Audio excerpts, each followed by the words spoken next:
Good evening, everyone. I'm speaking from Bangladesh, Dhaka this time, and it's really a pleasure to welcome you in this part of this program. And this is, let me just check which is the number. This is the, if I'm not wrong, we are in the 1 minute. Let me just check. 50, uh, day 53. 53rd, I lost count, 53rd of the 75 programs that are going on since October 21, organized by Global Media Education Council, and the program series is known as Global Communication Education Conclave. And each time a young professor, a young leader of academics in this country takes up the task from India, anywhere, any part of India, takes up the task of organizing one session, 1.5, 2 hours, starting 7:30 p.m. every time, which focuses on one theme and brings together some of the extraordinary scholars, one from the government sector, one an academic or a practitioner with academic role as an award winner, 75 evening, 75 award winners, one speaker from abroad, out of India, who brings in another perspective, and usually one corporate speaker and one research speaker. We'll get to know who are the people today, and also one speaker who will be chairing the session, who is also a senior academic. We'll get to know the list from today's leader, Manishji. But before that, let me give one or two sentences as the Secretary of the Global Media Education Council on behalf of my President, Professor K.G. Suresh, and 9 vice presidents from 9 different countries, 2 additional from India, so total of 11 vice presidents, and more than 100 working committee members and mentors and research review committee and all that. On everyone's behalf, let me first welcome you and tell this project is a COVID baby, a project born during COVID times when we were unable to meet one another. And we understood that this might be a long time before we can actually meet physically. That doesn't mean we cannot communicate. In fact, we took a right decision because by now 400 speakers have spoken in the earlier 52 events or 52 programs. And today also you'll see 5 to 6 people speaking.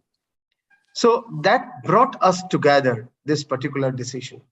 Second point, all the media educators bodies in the world largely have originated from US or UK, and maybe a couple of them from Australia.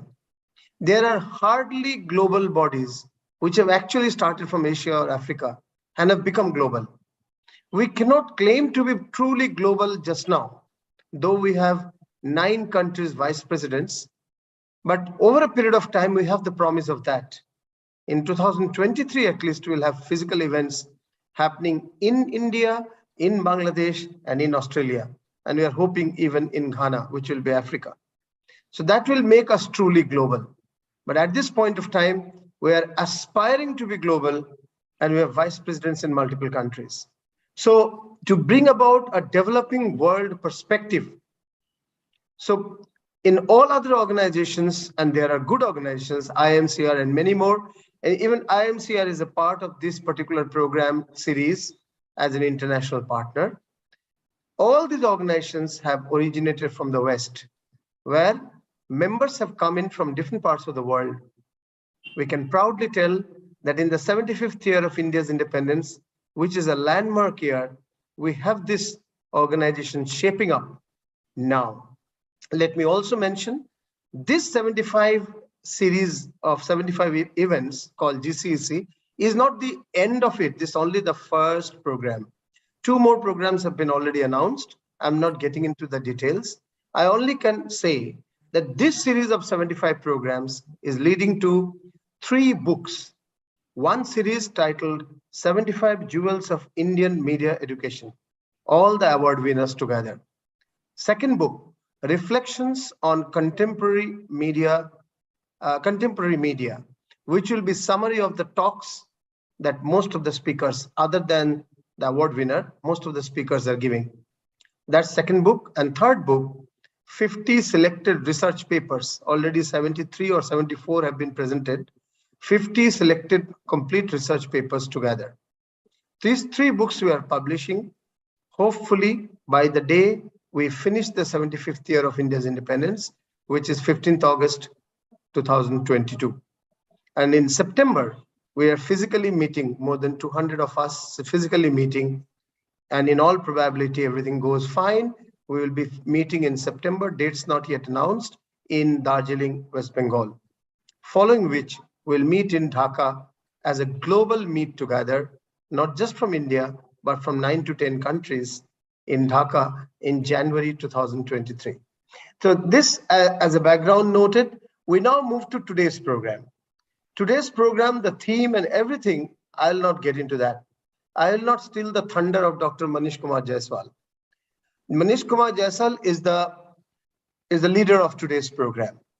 So all our leaders are the working committee members. They are those who really run the show, because they are the people who have really conceptualized one evening program, interacted with scholars and experts, corporate leaders and all, and thereby has put together this program.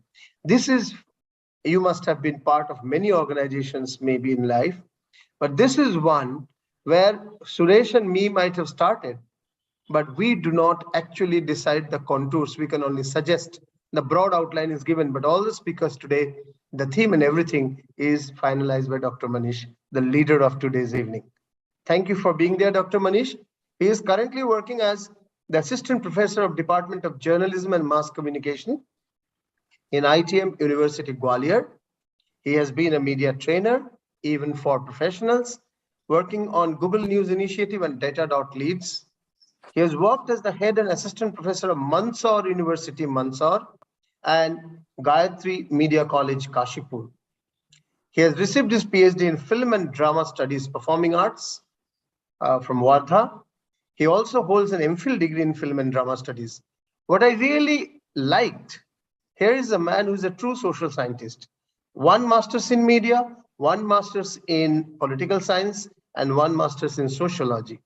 Rarely do we find a mix of three masters and three different social science areas, and also a PG diploma in rural development, arts and aesthetics, because these together brings forth a holistic sort of understanding as an intellectual, as an academic. He has been awarded the Ambedkar Bhagat Singh Media Fellowship by TIS. I mean, the moment I saw Ambedkar Bhagat Singh together, I was thinking, is it something given to you by Bhagwant Mann of the Chief Minister of Punjab recently or not? Because he has been talking about. He has been awarded the Ambedkar Bhagat Singh Media Fellowship by Tata Institute of Social Science, very prestigious, in Mumbai. Research Fellowship by UNESCO, New Delhi, and New Nehru Museum and Library Book Fellowship in 2019. I'm not getting into more details. And as has been our policy, any of the two languages, because it's the 75th year of India's independence, English or Hindi, we can interact in any of the two languages. I understand that we have international speaker also, but then we can surely adjust. It would be very interesting to have all possible Indian languages open, but then understanding will be a crisis. So without taking any more time, I pass the baton to, actually the baton of today is of Dr. Manish. I was here to introduce the organization, introduce the program, and introduce the evening and the leader of the evening. Now onwards, over to you, Dr. Manish, to take it forward. Thank you so much, sir. GMEC Global Media Education Council की ओर से मुझे moderation की जिम्मेदारी दी गई है। ये मेरे लिए सौभाग्य की बात है, जिसमें Jagdish Suresh sir president, as a president, Ujjwal Chaudhary sir, जिन्हें हम फेसबुक से लगातार देखते रहते हैं, उनके पोस्ट पढ़ते रहते हैं। Amrish Saxena sir vice president हैं इस GMEC के, और Uma Shankar sir vice president हैं ऐसे में मॉडरेशन की जिम्मेदारी मिलना, और सर ने इतनी भूमिका बना दी है कि जीएमसी का ये 53वां जो है वेबिनार है, जो अलग अलग थीम्स पर रोज की शाम जो होती है, शाम सुहानी होती है, लेकिन हम लोग एक कैसे इन्वायरमेंट में, कम्युनिकेशन कैसे इन्वायरमेंट में शाम गुजारते हैं, जिससे नई नई टेक्नोलॉजी, नए नए विषय जानने और समझने को ग्लोबली मिल रहे हैं। तो आज की शाम 53वां वेबिनार है। हमने बहुत सोच समझ कर विषय रखा, जिससे कि आज ऑनलाइन इंटरेक्शन जब हम आज कर रहे हैं आप सबके बीच में, तो ऐसे समय में हम फेरे को कैसे याद करें, पाउलो फेरो को याद करना हम समय, इस समय की मजबूरी सी बन गई है। ऐसे में हम जब इस कार्यक्रम की भूमिका बना रहे थे, तो भूमिका बनाते समय सोचा कि किससे मिला जाए, कैसे किन लोगों को हम चूज करें जो हमारे बीच में उपस्थित हो सके। तो सौरभ सर ने हमें बहुत ऐसे लोगों से मिलाया कि सौरभ सर का शुक्रिया है कि सौरभ सर ने हमें बताया कि आप कहाँ से स्पीकर्स ला सकते हैं, जिसमें देवव्रत सर का नाम सुझाया, हमें मोहम्मद साहिद सर का नाम सुझाया, उसके बाद पुष्पेंद्र सर को हमने सर्च किया। ऐसे में पूरी टीम बनाई और टीम के साथ हम आप सबके बीच हाजिर हैं। इसके लिए जीएमईसी परिवार का बहुत बहुत धन्यवाद, शुक्रिया। कार्यक्रम की शुरुआत करनी है। इस कार्यक्रम की शुरुआत में मैं वेलकम एड्रेस करते समय प्रोफेसर मोहम्मद साहिदुल्लाह सर को as a chief guest invite कर रहा हूं। सर ने हमारा निवेदन स्वीकार किया, इसके लिए सर आपका बहुत बहुत आभार है। प्रोफेसर पुष्पेंद्र पाल सर एमिनेंट मीडिया एजुकेटर हैं, लंबे समय से टीचिंग के साथ साथ इन दिनों पीएसआरआई के बहुत सारे लेते रहे, बहुत सारे जो वेबिनार्स हैं, बहुत सारी जो टीचिंग एबिलिटी है वो ले रहे हैं लगातार। सर आपका बहुत बहुत धन्यवाद, आपने हमारा इन्विटेशन स्वीकार किया। प्रोफेसर देवव्रत सिंह बहुत बिजी शेड्यूल से हमें समय निकालकर सर हमारे बीच उपस्थित हुए हैं। हम सब उन्हें किताबों के माध्यम से पढ़ते रहे, हम उन्हें वेबिनार्स के माध्यम से लगातार सुनते चले आ रहे हैं। सर आपने हमें समय दिया, सेशन चेयर करने की जिम्मेदारी ली, इसके लिए बहुत बहुत धन्यवाद। सौरभ गुप्ता सर, जैसे कि मैंने पहले बताया कि इस पूरे करता धरता भले मैं दिख रहा हूँ, लेकिन कहीं ना कहीं सर का बड़ा योगदान है इस पूरे कार्यक्रम को आयोजित करने में। सर आपका भी बहुत बहुत धन्यवाद। मिस्टर जय सिंह हैं, आईआईएस हैं, कारपोरेट स्पीकर हैं। आज हमने अभी हमारे साथ जुड़ नहीं सके, थोड़ी देर में हमारे साथ जुड़ेंगे। सर आपका भी बहुत बहुत धन्यवाद। हम कार्यक्रम की शुरुआत कर रहे हैं। कार्यक्रम की शुरुआत से पहले मैं प्रोफेसर मोहम्मद साहिदुल्लाह सर का एक इंट्रोडक्शन रखना चाहता हूँ। Professor Sahidullah is a professor at the Department of Communication and Journalism, University of Chittagong, Bangladesh. He holds a PhD from University of Queensland in Communication and Arts. He has a high status achievements track and multiple awards winner on the international stage of research and intellectual contribution. He is the author of 2 books with the international reputes, 50 plus book chapters and research articles published in impact factor journals, including International Communication Gazettes, Journal of Science Communication, Journalism Studies, South Asian Research, Asia Pacific Media Educators, and many more. He served as a co and vice chair of the law section of the International Association for Media and Communication Research, IAMCR, for decades, 2006 to 2015. Sir, welcome in GMEC. Now, अब मैं professor PP Singh का introduction पढ़ने जा रहा हूँ। 30 सालों का लंबा अनुभव है। Manish ji, it is always good to introduce the speaker just before the speaker speaks. Otherwise, we will not remember it. So maybe आप पुष्पेंद्र जी को पहले बुला रहे हैं तो उनका इंट्रोडक्शन कर दीजिए, करके हम लोग चलिए। नहीं, आप थोड़ा सा टाइम है चौधरी साहब, हम चाहें तो हमारे चीफ गेस्ट को सुन सकते हैं। To give him honor, we can listen. Okay. Actually sir reward के बाद हम सर को पहले पुष्पेंद्र सर को इनवाइट कर लें, फिर रिवॉर्ड। चलिए जी। पत्रकारिता, मीडिया, अध्यापन और जनसंपर्क के क्षेत्र में 30 वर्षों का अनुभव, जिसमें 2003 से वर्ष 2015 तक माखनलाल चतुर्वेदी राष्ट्रीय पत्रकारिता एवं संचार विश्वविद्यालय के पत्रकारिता विभाग के अध्यक्ष के रूप में आपने कार्य किया है। पर्यावरण संचार पाठ्यक्रम के समन्वयक रहे हैं। डॉक्टर हरि सिंह गौर विश्वविद्यालय सागर से पत्रकारिता में स्नातक और समाजशास्त्र एवं प्राणी विज्ञान में स्नातकोत्तर उपाधि आपने प्राप्त की है। बनारस हिंदू विश्वविद्यालय से पत्रकारिता में स्नातकोत्तर उपाधि, 3 वर्षों का आकाशवाणी के साथ कार्य करने का अनुभव। कॉलेज ऑफ कम्युनिकेशन, फ्लोरिडा विश्वविद्यालय यूएसए में मीडिया अध्ययन एवं डिजिटल जर्नलिज्म पाठ्यक्रम के लिए अमेरिकी सरकार द्वारा आमंत्रित आप किए गए हैं। चीन, इंडोनेशिया और अन्य देशों की मीडिया संबंधी यात्राएं आपने की हैं। अंतर्राष्ट्रीय और राष्ट्रीय मीडिया सम्मेलनों, संगोष्ठियों और कार्यशालाओं में आपकी प्रमुखता से सहभागिता रही है। प्रतिष्ठित समाचार पत्र और पत्रिकाओं में नियमित रूप से आपने लेखों का प्रकाशन किया है। गणेश शंकर विद्यार्थी पत्रकारिता पुरस्कार, पंजाब कला एवं साहित्य अकादमी पुरस्कार, का विशेष पत्रकारिता सम्मान, डॉक्टर सीवी रमन विज्ञान कम्युनिकेटर पुरस्कार, उत्कृष्ट पत्रकारिता के लिए ठाकुर वेदराम पुरस्कार, विज्ञान श्री पुरस्कार, मध्य प्रदेश निजी विश्वविद्यालय नियामक आयोग का पत्रकारिता सम्मान, भोपाल के माधवराव सप्रे स्मृति समाचार पत्र संग्रहालय का लोकप्रिय शिक्षक के रूप में रामेश्वर गुरु सम्मान, वर्ष 2018 के लिए public relation society of India के नेशनल अवार्ड्स में बेस्ट चैप्टर चेयरमैन का अवार्ड आपको मिल चुका है। वर्ष 2020 में public relation society of India के नेशनल अवार्ड में जनसंपर्क के लिए कोरोना वॉरियर का अवार्ड आपको मिल चुका है।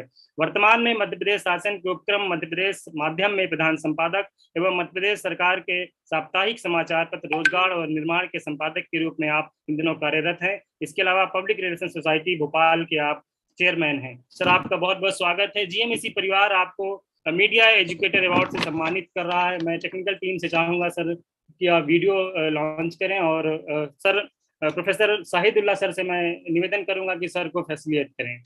Sir, technical team please video on. Thank you, Professor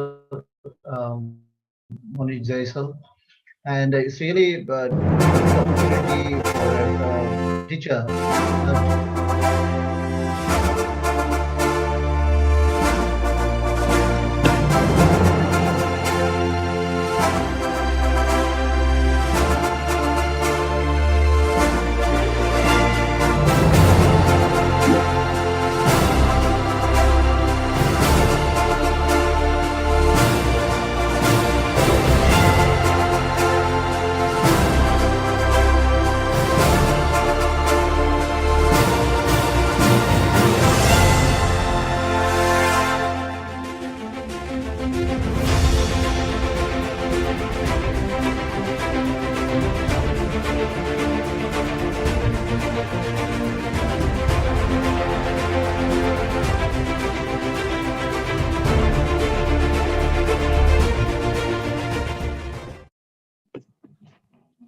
बहुत बहुत बधाइयाँ सर आपको इसका। Yes, thank you very much. Thank you very much. It's an honor for GMAC to bestow upon our good friend, scholar, practitioner of public relations, a leader of public relations community, and also someone who has been teaching, mentoring students in various universities and colleges, surely in Madhya Pradesh and elsewhere also in the country, Dr. Pushpendra Pal Singh ji. And I remember meeting you. You have an imposing personality also, a very tall and strong personality. And very softly you speak and speak the voice of reason, voice of relationship, how truly relationship can be made through the use of public relations. Thank you. We are proud to have you amidst us, among the 75 jewels of media education in India. Over to you, Dr. Pushpendra Pal Singh ji, for your words on this day. Thank you very much, Professor Chaudhary, and I am really very much thankful to GMEC for giving me this honor, because this is more important for me, because my 2 or 3 friends are here and witnessing this award. Professor Devrat Singh, we worked together in 2000 in Makhalal Chaturvedi University, and Saurabh Gupta is my very close friend, and recently he visited Bhopal and we met in a program here, and you are also my mentor and my friend, philosopher, guide, and we shared dais many times in different conferences. And Manish is also very close to me and from Madhya Pradesh. So I am very much thankful for giving me this honor, and thankful to the GMEC. And I think it is giving me more responsibility to give more and more contribution in public relation and media education in all the fields. Thank you very much. And few words I want to talk on the topic, because this topic is very much important, because Paulo Freire is a very important personality in education and education philosophy also, and when we talk about the pedagogy, because he is from Brazil, and he faced different situations in Brazil, and he struggled a lot. So he experienced many situations. So he gave us some different thoughts which are very important. And because we are celebrating the centenary of the Paulo Freire, so it is very relevant to discuss some of his ideas, because he explained that one learner, if we are teaching someone, and as a learner he is getting something, so it is not important what he is getting. Important is how we can change the thinking of that learner. It is more important. So developing country like India, it is more important that because the we lived in the diverse society, and when we talk about the differences of the society, we live here among the poor and rich peoples, farmers, laborers, different educational background, different social backgrounds are here. So when we talk about the marginal peoples, when we talk about the Dalit peoples, so it is more important how we can teach them, and how they are learning.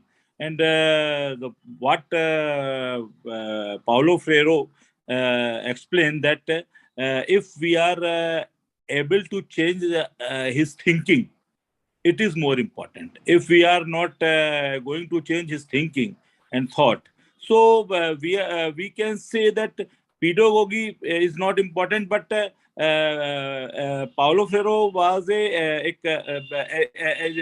educational philosopher.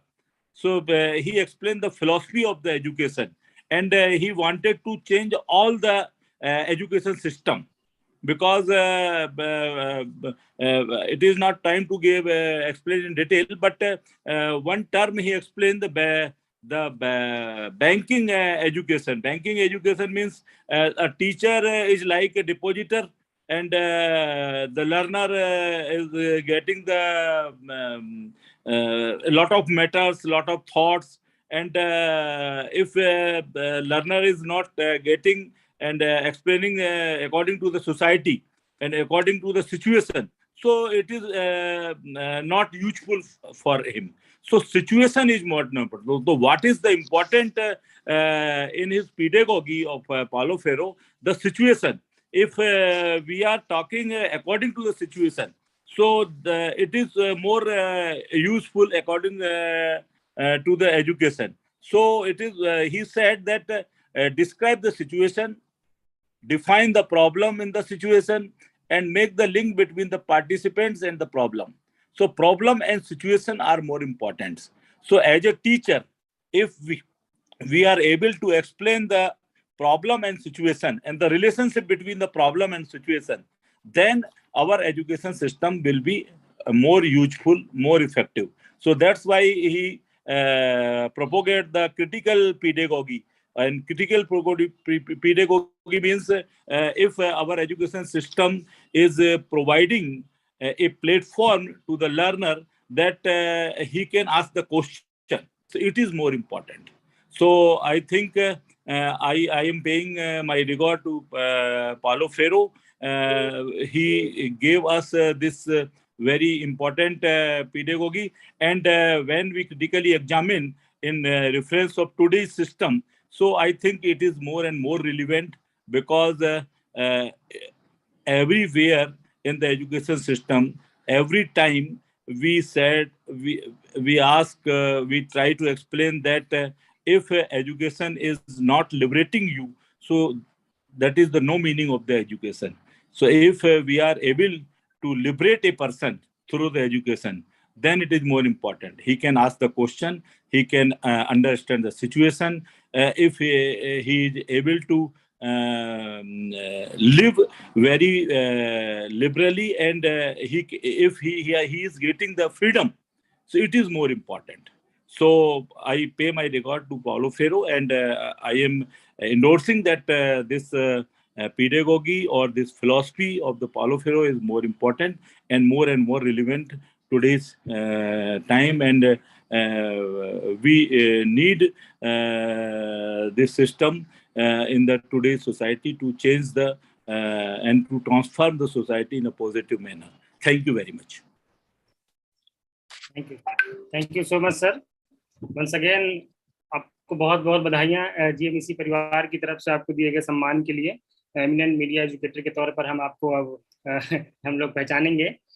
इस कार्यक्रम की कड़ी में मैं professor Shahidullah sir को आमंत्रित कर रहा हूं। सर, आप इस गरिमामय उपस्थिति में जो अवार्ड दिया गया है पीपी सर को, उस संदर्भ में और pedagogy of the oppressed and development communication thinking challenges and possibility of Freire centenary विषय पर भी आप अपनी बात रखेंगे। Over to you sir.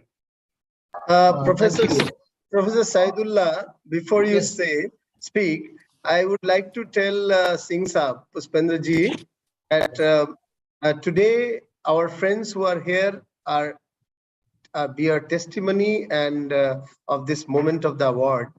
But this film on this whole program is going to be every day's film is being edited into 1 hour compact program and is being shared in future with 700 plus institutions of media around the world. Every student, every institute may not be watching, but a good number of them would be watching. But more importantly, we are publishing a book called 75 Jewels of Indian Media Education, for which you have to contribute, Dr. Singh, and your brief profile and photograph and all that Manish ji will help. And that is what will go a long way, because this will be launched on 15th August 2022. You know, life is always about collection of moments, and certain moments which take our breath away. So this is a moment for you, for us, and when we launch the book, would be another memorable moment. We hope that these 75 scholars' write-ups, lives, would inspire the future scholars, the scholars who are younger now, and would evolve over time. Thank you, Dr. Singh, for your presence in spite of being in the government activities, some major activity, in spite of that, for being present. And sorry. Thank you very much, Professor Chaudhary, and it's a great honor to me that you are saying that I am among the 75 jewels, and really it's a great honor. I am very much thankful to you and whole the team of the GMEC, and I am very sorry I forgotten to address the Professor Shahidullah, and he is as a chief guest with us, and I am trying to listen him in the meeting. I can off the video, but I can on my audio, and I try to listen him. And it's a great honor that he witnessed today's honor, and it will be my pleasure to listen Professor Shahidullah.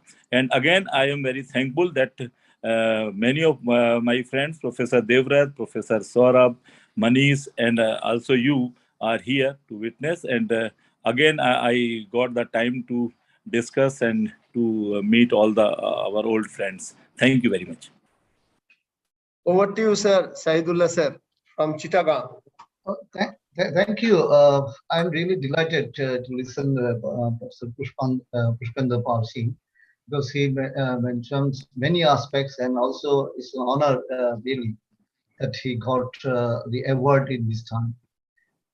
Respected moderator Monish, Professor Dr. Monish, Session Chair Debbar Singh is very kind, and you, Professor Ujjwal Chaudhary, is well-known scholar across South Asia and even beyond, and Mr. Joy Singh, and my friend Dr. Saurabh Gupta. I am really delighted that you will discuss something very important. The Paulo Freire, who wrote all his good work between 1960 to 18 or 19. In spite of the date back, I must say that it's really relevant till now.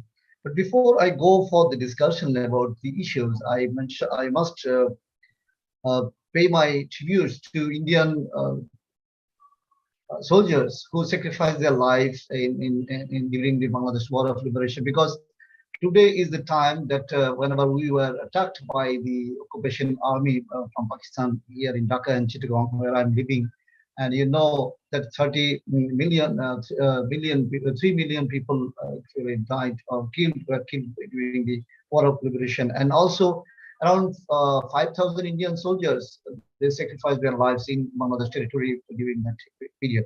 I must pay my homage on the very day of 26th of March, 25, 5 March in the late night.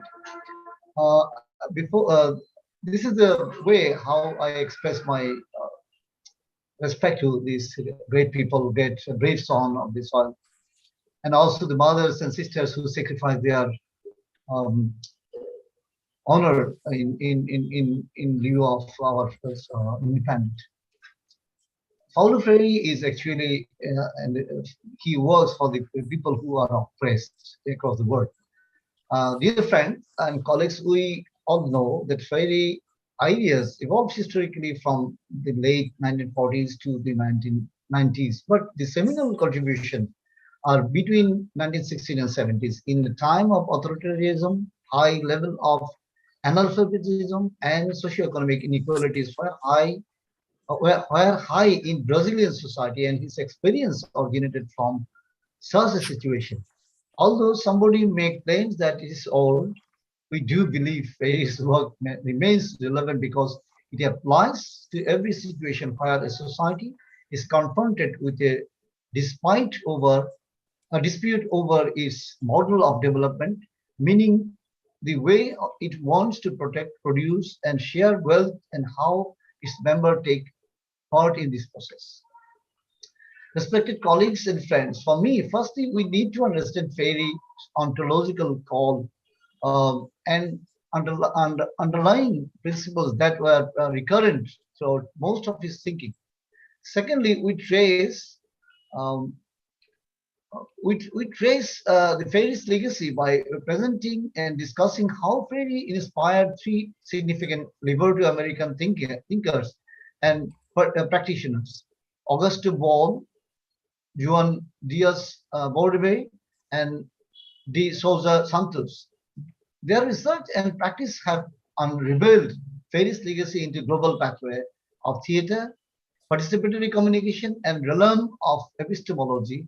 And thirdly, Freire's vision of development and social change, unpicking how he navigates between a clearly normative vision of grounded in a utopian aspiration on one side and very symmetric and rigorous methodology, his liberating pedagogy on the other.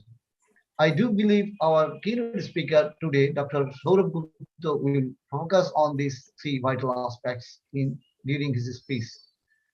Dear friends and colleagues, perhaps we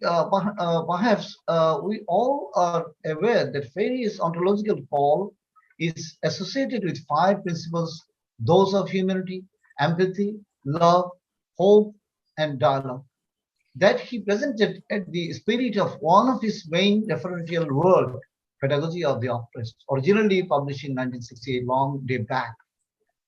As he also recognized, it is an ontology that tends to divide people because it might be seen as too idealistic for some, while rejected by others who don't align with the critical tone and denunciation against the oppressor. My understanding is that his thought is strongly rooted in a Marxist analysis of society to some extent, of course, and Freire's vision places real people as well as institution in a power relationship framework, denying the possibility of a neutral position. As such, he takes a clear normative stand, but Freire's position is also contextual, as Professor Pushpendra Pal Singh already mentioned, and dynamic vision that points to windows, opportunity, hope, and transformation, all seen as a process that he can change both sides. We have found that communication is profoundly inscribed into his model of teaching and learning, of course. What he mentioned in the word dialogue, it is part and parcel of permanent exchange between teachers and pupils. Wishboard takes argument a step further, struggling that communication is how we learn to be human, and highlighting how Fairy's work displays several features that configure a blueprint of democratic communication that clashes with any manifestation of populism. Dialogue is therefore a cross-cutting principle in his vision.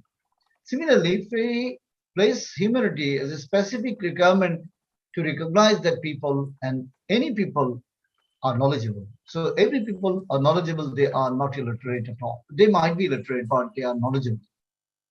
Dialogue achieved through communication and with humility because that becomes a place of encounter in everyday life where knowledge is constructed and reconstructed on permanent basis. Humanity, in fact, suggested that authentic truth doesn't belong to any one individual or group, nor it is imposed by one group upon another.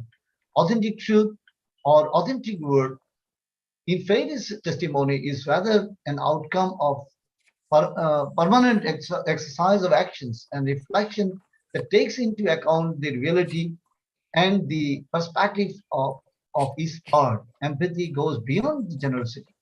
The principle of love guide and approaches that connects reasons with the senses. Overall, it is a model of development based on collective ties, including all beings, humans or not. Finally, the principle of hope is about trusting a new just social order as the horizon to pursue, like Eduardo Galeano's vision of Ethiopia, where every step towards it makes it moves and a step away under the golden purpose of keeping one walking.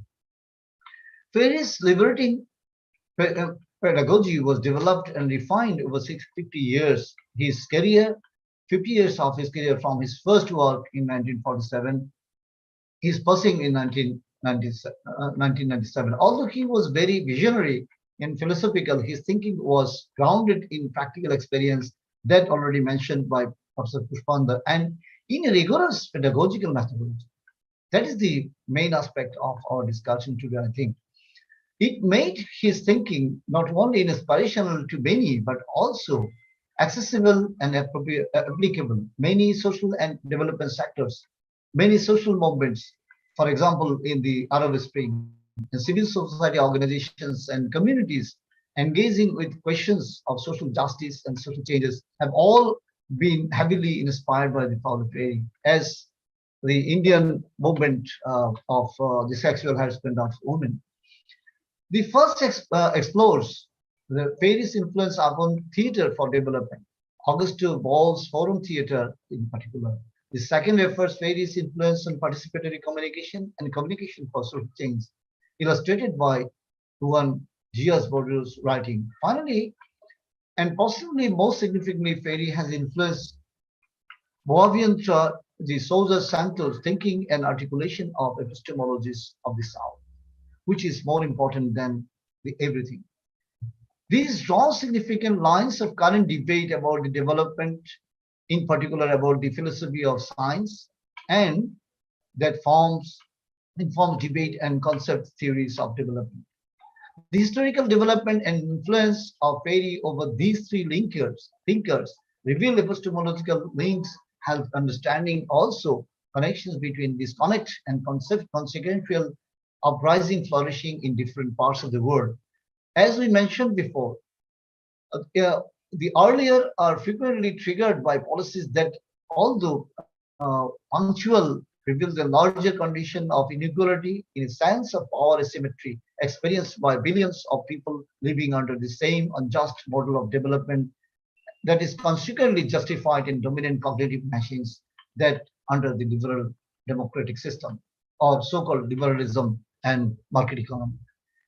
They are outcry from the concrete experience on just trying to occupy the stage of claiming alternatives. As we have already evoked, experienced lack of participation and social inequality and not having the voice to speak constitute a general framework of power asymmetry in asymmetric democracy because on the top of a structural and historical inequalities, its citizens hardly get intervene in the redefining of social order, a barrier almost impossible to overtake, marginalized social group, and also overcome. I'd like to conclude with a quote from Ferry himself. Quote, when I speak to intervention, I refer both to the inspiration for the radical change in society in such areas as economics, human relations, property, the rights to employment, to land, to education, to health, to reactionary positions whose aim is to immobilize history and maintain an unjust socio-economic and cultural order, unquote. Though this vision of Ferry's actually insisted the connecting democracy from below, or radical democracy and human liberation, and despite speaking about love and empathy, he also insisted on the right to be angry about the social injustice and in all forms. So angry or attack or counterattack is accepted by Ferry's philosophy. Ferry's bold vision of development goes hand in hand with the clear vision of work and kind and social change he envisaged.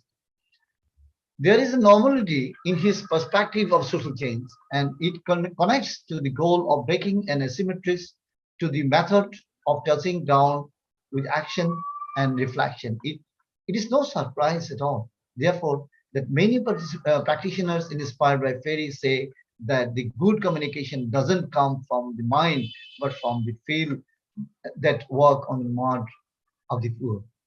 That is the critical aspects of the Ferry's notion of communication and social change. I think that's enough from my side. Thank you very much for GCEC for giving me the opportunity to share the ideas of Ferry and the nexus between asymmetrical power condition and communication for social change in new liberal world. And we do hope, I think Dr. Saurabh Gupta will touch on all these issues in his speech. Thank you for listening, and thank you for inviting me for this August gathering. I do hope all the best, all of you. Thank you very much. Thank you so much, Professor Saidullah sir. आपके सारगर्भित व्याख्यान के लिए आपको बहुत बहुत धन्यवाद. सच बात है कि पाउलो फेरे की अगर हम निजी जिंदगी देखें तो छोटी सी उम्र में 12-13 साल की उम्र में उन्होंने भुखमरी और गरीबी देखी, और उस भुखमरी और गरीबी के बाद उनका काम देखा जाए तो पूरे जीवन भर पता चलता है कि उनमें जो भूख और गरीबी से जो लोग भटक रहे थे, जो लोग परेशान थे, उनमें भी वो सीखने की लर्निंग का प्रोसेस उन्होंने महसूस किया कि वो सीखना चाहते हैं, वो और कुछ जानना चाहते हैं, और उसके लिए उन्होंने पेडागॉगी की थ्योरी लॉन्च की, थ्योरी बनाई, थ्योरी को जांचा, और उसके बाद का काम अगर हम इसमें देखें तो जब 1961 के दौरान जब वो गन्ना किसानों के जो गन्ना की मजदूरी करते रहे किसानों की, उनकी पढ़ाई को 45 दिन में उन्होंने पढ़ना और लिखना जब सिखा दिया तो लगता है कि हाँ, उनकी पेडागॉगी जो है इस समाज में कहीं ना कहीं सेट हो सकती है. और आज के समय में जब हम बात करें तो कहीं ना कहीं जब कोविड का समय था, पूरी दुनिया ने कोविड का काल देखा, और ऐसे में जो डिजिटल डिवाइड हो गया था, डिजिटल डिवाइड के बाद क्या उनकी पेडागॉगी को हम कैसे समझ सकते हैं, वो आज की समझने की जरूरत है. आज के समय में हमें फेरे को फिर से याद करने की जरूरत पड़ी आ गई है. इस वजह से हमने इस प्रोग्राम को भी ऑर्गेनाइज किया था कि हम किसी बहाने, जब वो शताब्दी वर्ष है उनका फेरे का, तब हम कैसे उनकी पेडागॉगी को अपने समय में समझें और उस पर काम करें. आपने अपने समय दिया, आपने सारगर्भित व्याख्यान दिया, इसके लिए आपका बहुत बहुत धन्यवाद sir. Thank you so much.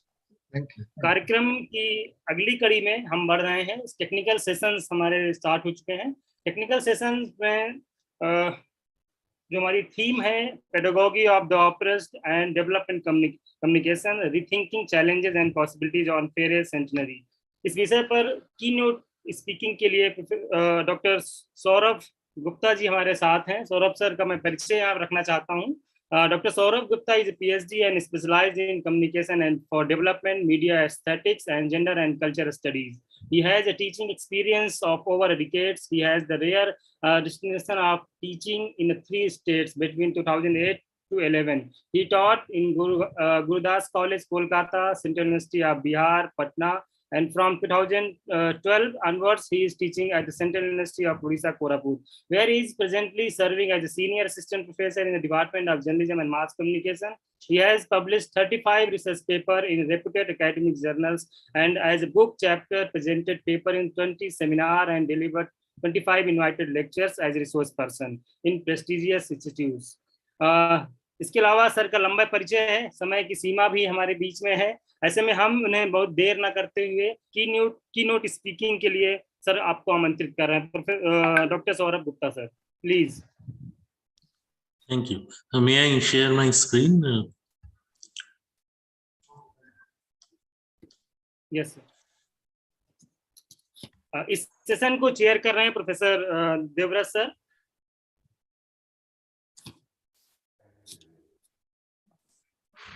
We got the share screen, Saurabh ji? Yes, I'm sharing it. Okay.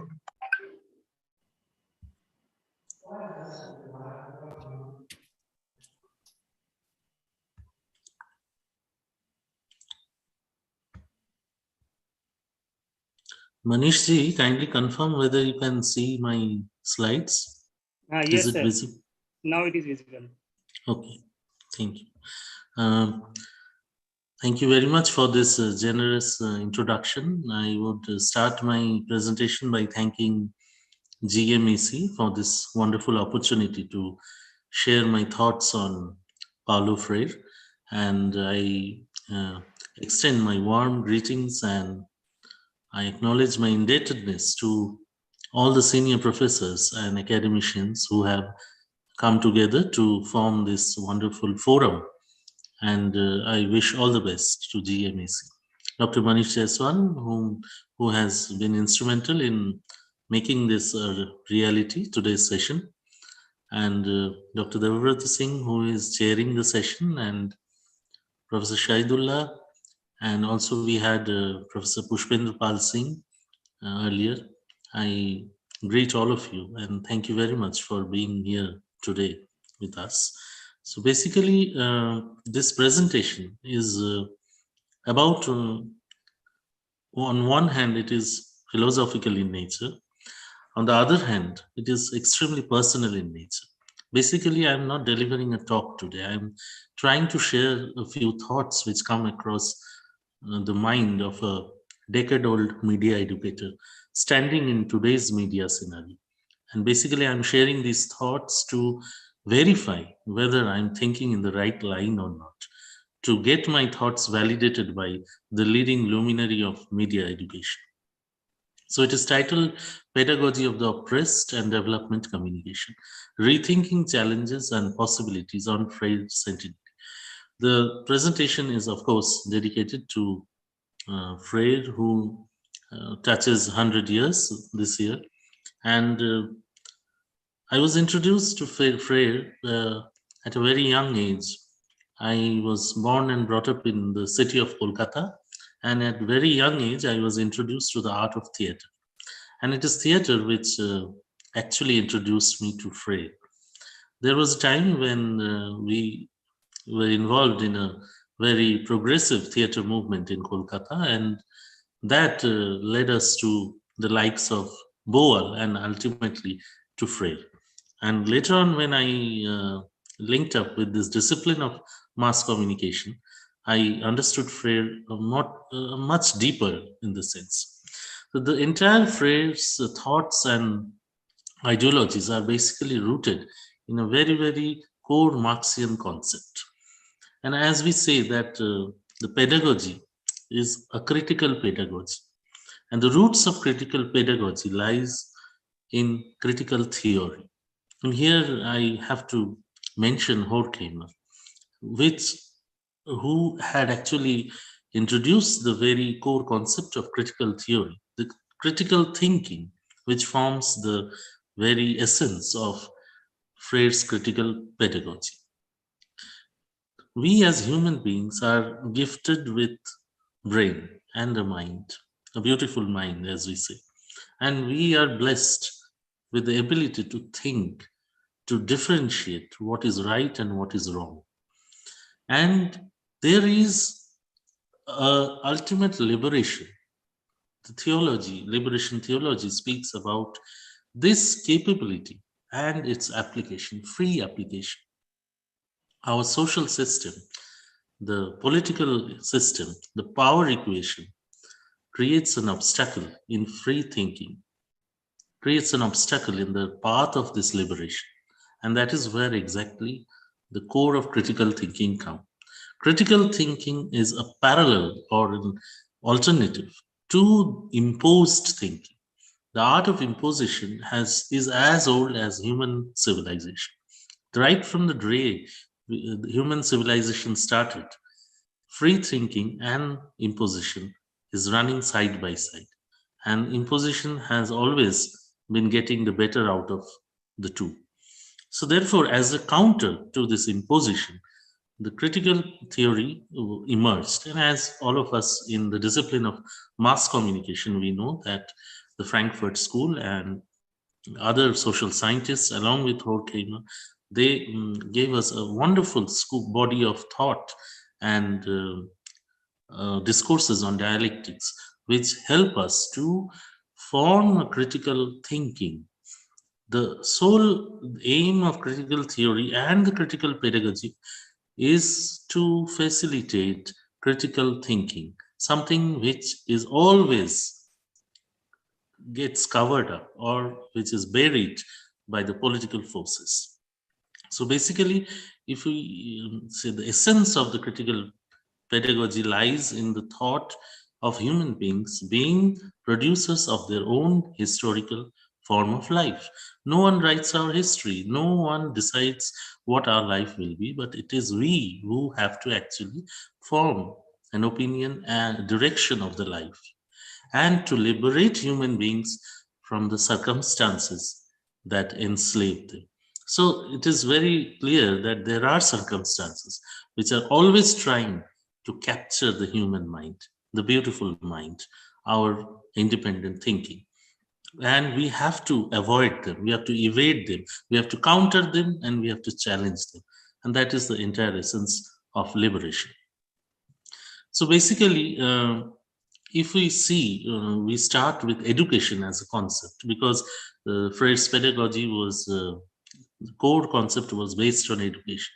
Although various disciplines of social sciences have actually adapted Freud's pedagogy according to their own needs.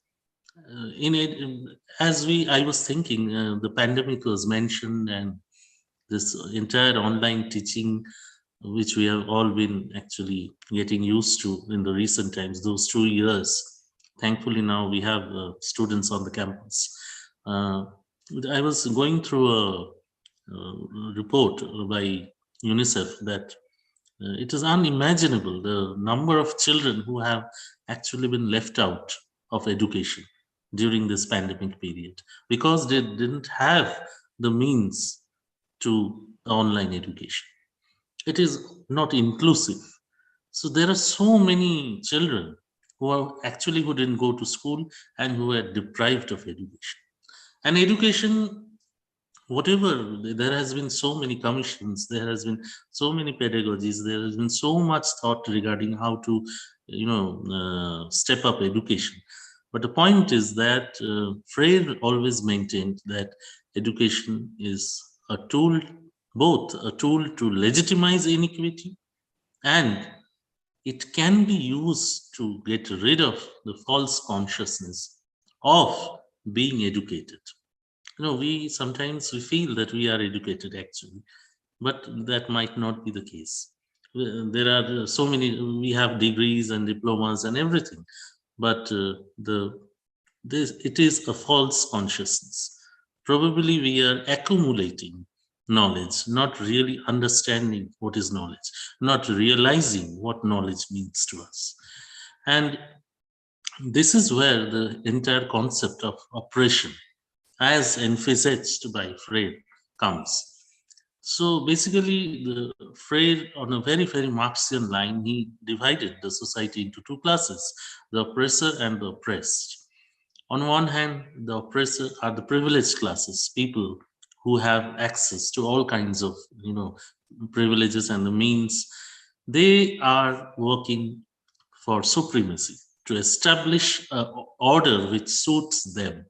And they're also working to establish an order which they want others to believe that, yes, this is the order. This is the thing This should be done. This should be followed. This is right and this is good. Again, it is a very imposed kind of a thing.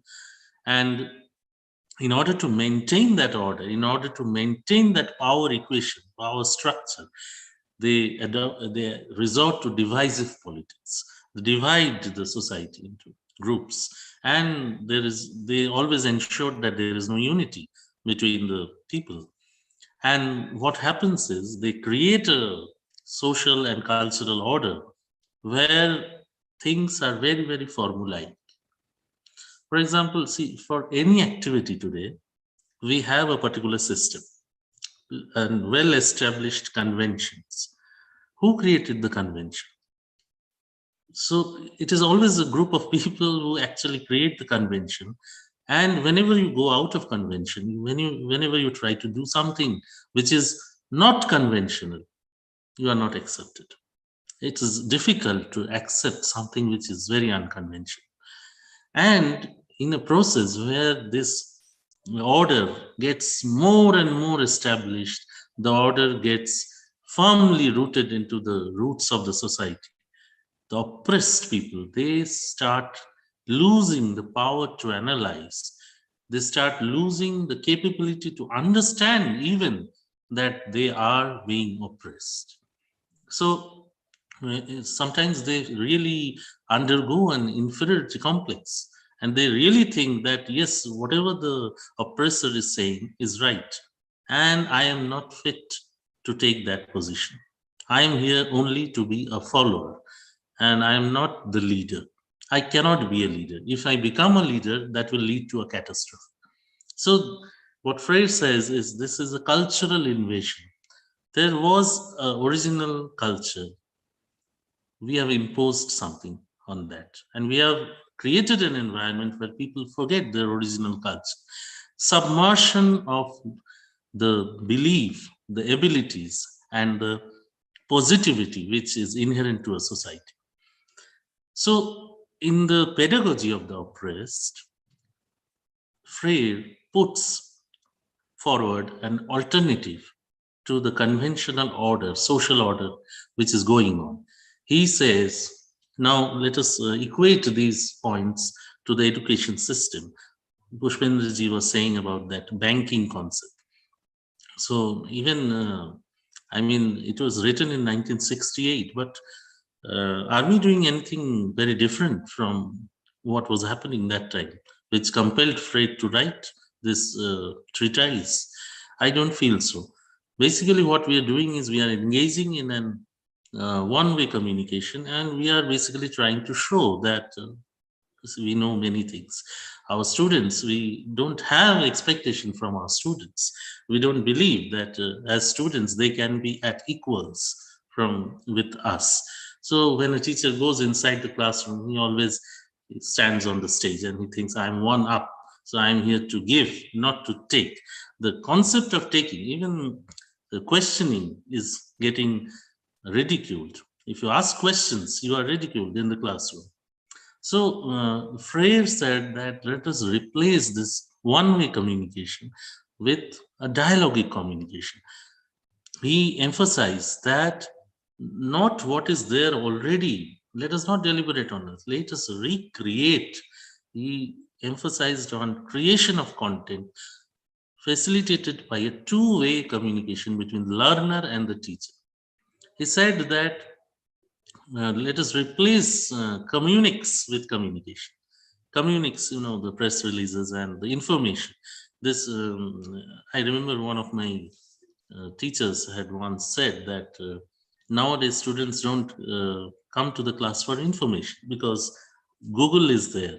So don't give them information. A very eminent teacher had told that you, as a teacher, your function is to basically interpret, not to inform, because information is easily available. So what Freire was saying is that you replace communics with communication. Let there be a two-way process, not one way.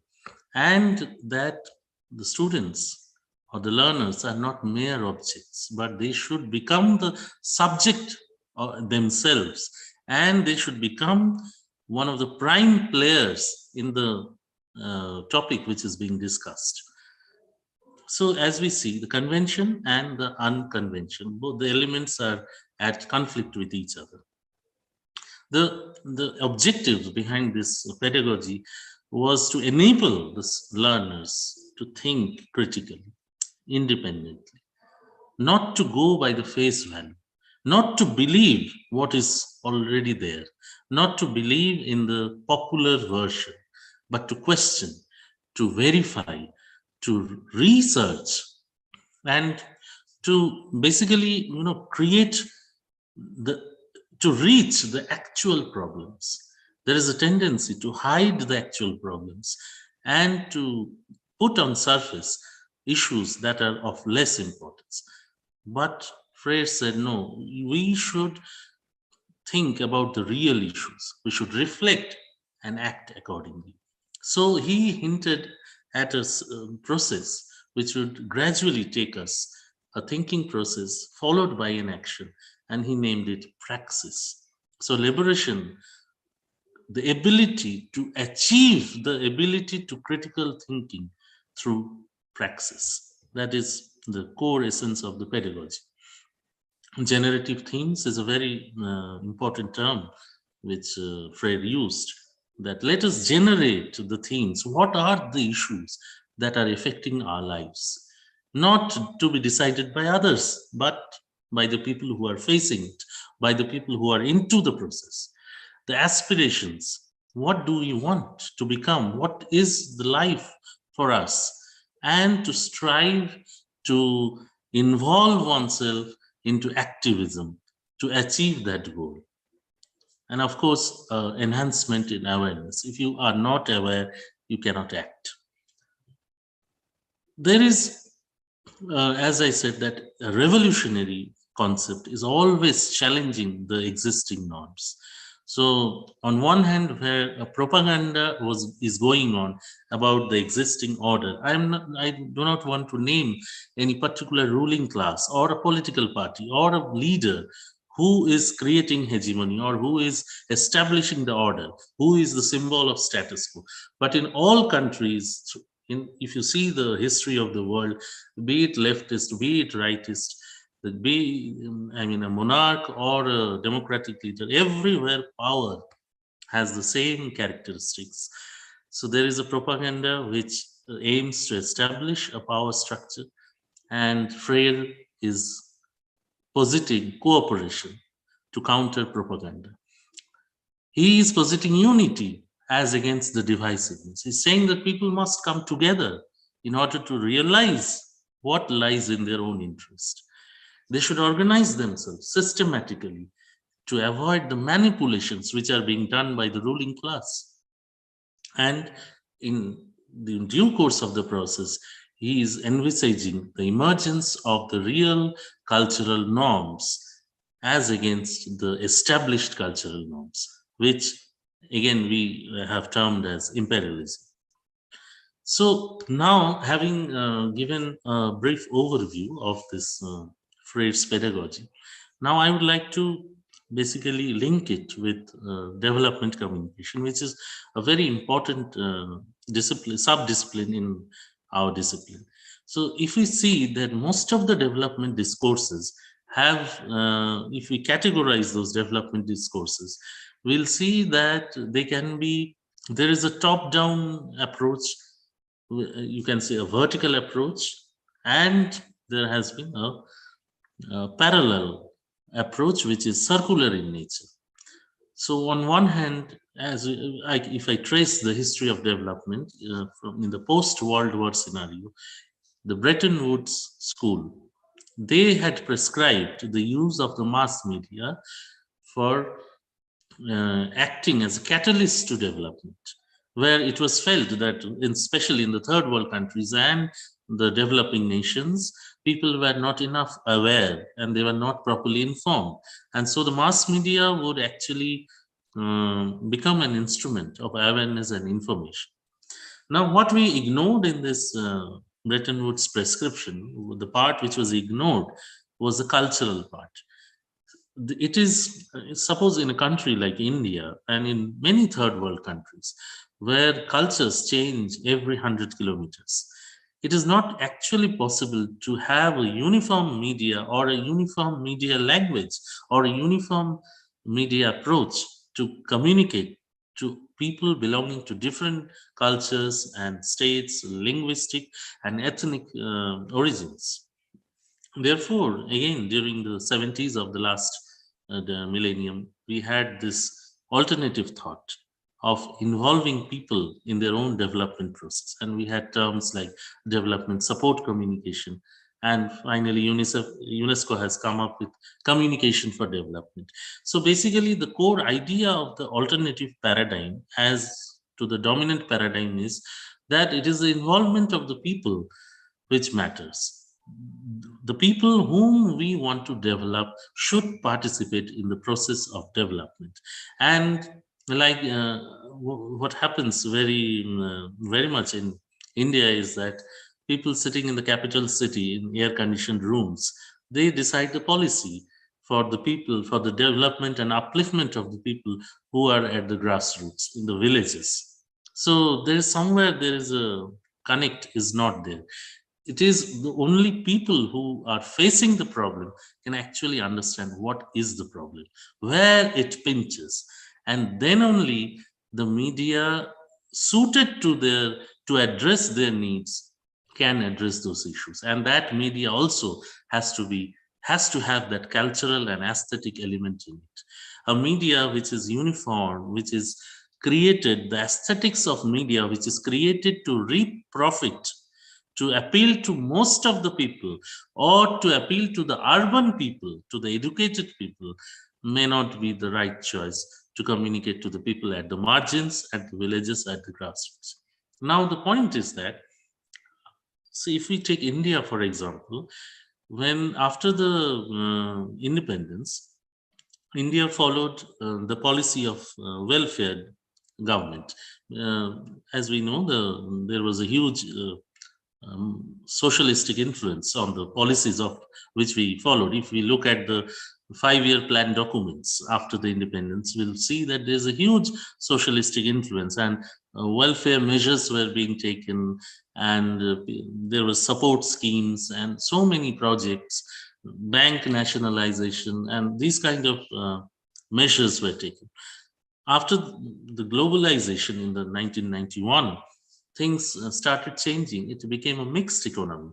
And slowly today, with the disinvestment and merging of banks, closure of public sector undertakings, survival of the fittest, survival of only the one who reaps profit has become the mool mantra. So there is a paradigm shift from the mixed economy to a very, very core capitalistic economy. The trends are already there for everyone to see. So what approach should the media have now? So already we have seen that the Indian media, specifically during the pandemic years, we have seen what a tremendous, catastrophe of onset of misinformation and disinformation. We were taken by surprise, and we were disbelieving, and we were always checking. We have fact-checking workshops all around, and we are compelled to, surf from one channel to the another channel. And that has been the very character of the media right from the globalization era. So media industry nexus, whose media it is, if I ask, it is basically the corporates media. It is the media's role has become very, very mercenary. They are working to give publicity to the products and services of the corporate sector. And as Noam Chomsky, one of the great thinkers of our times, has rightly pointed out, he has said that, again, going back to that word, imposition, the media, instead of facilitating independent thinking, it is imposing. I decide what you think. Setting the agenda, the framing the various concepts, various characters, various phenomena. They're basically not allowing the people, the audience, to think, to use their brains, but they're actually telling the audience that this has happened and this is what you should believe. So we have created an audience which doesn't think, and it is a mediated hegemony. The media decides how to think. Something has happened, someone has died, there is a fire, there is a riot. What do? We don't understand. We don't think about it. What is the stand we should take? So we switch on. We see the channels. What are they saying? Oh, let me check out. What is that XYZ channel saying? So there is a dependence. And this is where exactly, again, Freire becomes very relevant, even in 2022 in his centenary. So Chomsky himself, while appreciating the Freire's ideas, he has admitted that basically we are teaching to test, and that is what is our education system. I mean, what do we do in the universities and colleges? Basically, we test memories. We test memories. We ask them to write based on their memories. There is I mean, what Freire advocated was that we use education for raising the consciousness. That is exactly the function of the media also. What was the ideals of Mahatma Gandhi? What were the ideals of all those great editors of those newspapers which participated and supported the Indian national movement? So, I mean, the upheaval, the raising of consciousness, yes, the freedom matters. That newspaper became such an important force during the freedom struggle of India that there had to be some laws framed to stop the media from action. So where is that strength of media today? Why can't the media, is there any single incident where the mass media has been believed by the people to come down on the streets and to fight for a genuine cause, which was not supported by an organized political party or a corporate? We don't find instances. So basically what Chomsky said, that Freire tells us today that we are actually spoon-fed. Now the question is, after having discussed all these things, the legitimate question which comes is that, so what do we do about it? Can we change the system? Is there any way to change the system? I mean, the television channels, the newspapers, the web portals, all of them, they are divided on a certain ideological basis. If we say more clearly, they have committed audiences. They have the share of audiences. They know that these are the people who are actually going to subscribe to our views. And based on that figure and number, the entire media market economy depends. So, I mean, what is the way out here? Theater of the oppressed is something which I would like to mention here. It has already been mentioned very nicely by Professor Shahidullah. But what I today, why I brought up this theater of the oppressed is not only because it is a direct offshoot. It is created under the direct influence of the pedagogy of the oppressed. But theater is one such medium which has not been purchased. Why I say this? Because the roots of theater lies in our traditional media. If you remember our own old days, the culture which is still prevalent in the rural Indian life, the kirtans, the pachalis, the akhadas, all the tribal rituals, they have not been purchased till now. They are as honest and as pure as they were. And it is difficult to purchase because they are born out of human experiences. And that is exactly what theater of the oppressed does. Boal devised a system based on the philosophy of the pedagogy of the oppressed by Freire. And it takes an entire 2-hour session to describe theater of the oppressed. I would just mention here one of the concepts which Boal has applied very nicely. As I already told earlier in my deliberation, that Freire always emphasized on dialogue, dialogic action. Similarly, Boal has replaced the word spectators. See, here again, he's challenging the convention. What happens in normal cultural performances? We purchase a ticket, we go to the auditorium, we sit down in the air-conditioned hall, and it is dark. On the stage, the artist is there. They are singing, they are acting, we see, and we come back. So we are only mere spectators. But Boal has replaced the word spectators with spect actors, S-P-E-C-T, spect actors. That means the audience will no longer be mere spectators, but they will involve themselves in the performance of a theater. So when the theater happens, it is not only about a few artists. The entire audience, they are also the artists. They get, and that is exactly what happens in Prahlad Natak in Ganjam of Odisha. If you go and watch Prahlad Natak, the audience is equally involved as the performers are. So we remove this. This is exactly what Mr. Badal Sarkar also did in his third theater. Badal Sarkar said, I won't perform on stage because stage creates a level between the performer and the audience. He said that the actor will come down to the level of the audience. And forum theater is another concept of Boal. Boal said that at one point of time, the performance will stop and will throw the question to the audience that what do we do now? And the audience come up with solution which is enacted. So I'm saying the democratization process of the entire convention is being taking place. Now, you'll all be very happy and also appreciate the fact that Koraput, the place where I am in, it is in the margins of Odisha. It's in the border of Andhra Pradesh and Odisha, and one side we have Chhattisgarh. So it's a place which is infested by, which has a history of Maoist movement.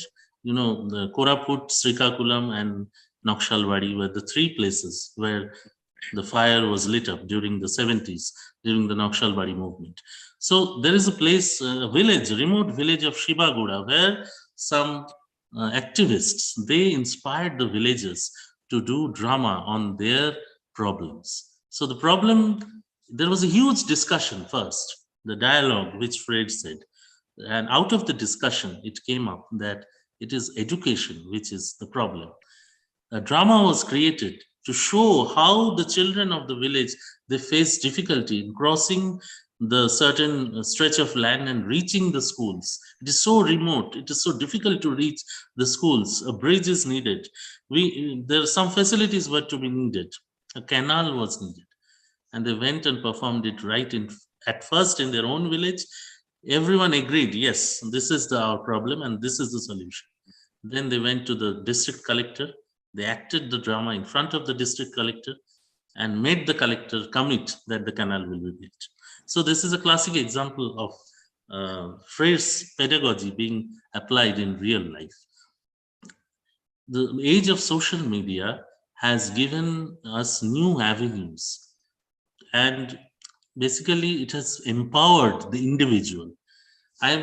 Freire has been continuously telling about developing the capability to rejoice your own culture, your own rituals, your own roots, and to celebrate your being, not being ashamed of it. A small place like Koraput is getting the small things which happen in this land is getting coverage in an internet-based forum, a radio hosted purely on IP. I mean the Facebook page and sometimes some free apps. It is Radio Koraput. Please check out. You'll be astonished to see that one of the most backward districts of Odisha and India being highlighted, small things being highlighted in such a way, the local talents, the power cut timing, and what not, everything, the turnouts in the panchayat election, everything, we are rejoicing Koraput, its nature, its beauty, and everything. It has given an identity to a new place called Koraput. I mean, I can go on and on and on, but Let us hope that this is the first of many more discussions regarding the common people of our country, the people which has actually been abandoned, the people's interest which have been abandoned today by the commercial mass media. And if we don't think about the people, how do we actually find the salvation of our media education? So I leave with these thoughts and with two very important quotes. One to both of the very important playwrights and theatricians, Bertolt Brecht, who in Germany, who led the Berliner Ensemble. In one of his plays, he wrote, "Then unhappy the land which breeds not a hero, unhappy the land which always needs a hero." So, I mean, let us stop searching for the hero. Our hero is very near to us. Our hero lies in the villages. Our hero lies in the people. And as Bijan Bhattacharya wrote, as a precursor to his famous Navanno, which created the IPTA revolution, the cultural revolution in India, and he said, "I have seen my hero in the fields. He is very strong. He holds a plow in hand." Today on Freire Centenary, we only aspire and we hope that we follow Freire's ideals and let us put back man, humanity in the center stage of all kinds of communication. What communication, what kind of development do we want? Do we want material development or do we want human development? Let us again develop the beautiful mind.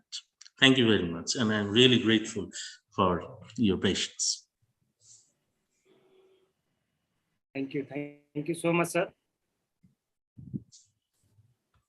फेरे की ideology को समझना अपने आप में बड़ा काम है और एक लंबे वक्तव्य के बाद हमें ऐसा कोई भी पक्ष नहीं समझ में आ रहा है कि आपने उस पर प्रकाश नहीं डाला है। फेरे खुद कहते रहे कि I did not understand anything because of my hunger, I was not डम, it was not lack of my interest, my social condition did not allow me to have an education. ये फेरे जब तक सोसाइटी को समझने का प्रयास कर रहे थे, ब्राजील की सोसाइटी को, तब तक हमें उस समय को अगर हम पढ़ते हैं, फेरे के जो पढ़ते समय जब हम समझने की कोशिश करते हैं तो भारत की करंट सिनेरियो, चाहे वो जो हमने सिनेमा में देखा है, क्योंकि हम इस एज में नहीं रहे हैं तो हमने देखा हो, लेकिन हम जब किसी सिनेमा में, किसी थिएटर प्ले में हम देख रहे होते हैं या कुछ कहानियों में देख रहे होते हैं तो हमें वैसी सोसाइटी दिखती है जैसी सोसाइटी की कल्पना पाउलो फेरे ने की है। अब इस समय में जब हम पाउलो फेरे को देख रहे हैं, समझने की कोशिश कर रहे हैं उनकी आइडियोलॉजी में, उनकी थ्योरी में, उनकी पेडागोगी में, तब भी हमें याद आता है कि जब हम क्लासरूम में डिस्कशन कर रहे होते हैं, ऑनलाइन डिस्कशन कर रहे होते हैं, तो एक बच्चे, 5 लोगों के परिवार में एक डिजिटल डिवाइस है जिससे बच्चा पढ़ने की कोशिश कर रहा है। अब वो कैसे करेगा, कैसे पढ़ेगा, ये किसी ने नहीं सोचा। उसको कैसे सोल्यूशन कैसे ढूंढा जाए, वो शायद आज के समय में किसकी पेडागोगी हम माने, क्योंकि लोग कह रहे हैं कि हम डिजिटल इंडिया हो गए हैं, लेकिन डिजिटल इंडिया होने भर से क्या सारी चीजें हो जाएंगी। तो मुझे लगता है कि सर आपने बहुत करीने से आपने इस पूरी बातचीत को हमारे दर्शकों के बीच में रखा है, जो लोग हमसे जुड़े हुए हैं, हमें यूट्यूब पर सुन रहे हैं, हमें लाइव सुन रहे हैं। तो एक बार फिर से मैं आपका बहुत बहुत धन्यवाद करता हूँ सर। और आप अगर इस जो पीपीटी आपकी है, अगर वो हमारे जो पार्टिसिपेंट्स हैं उनके साथ भी शेयर करेंगे तो हमें और अच्छा लगेगा।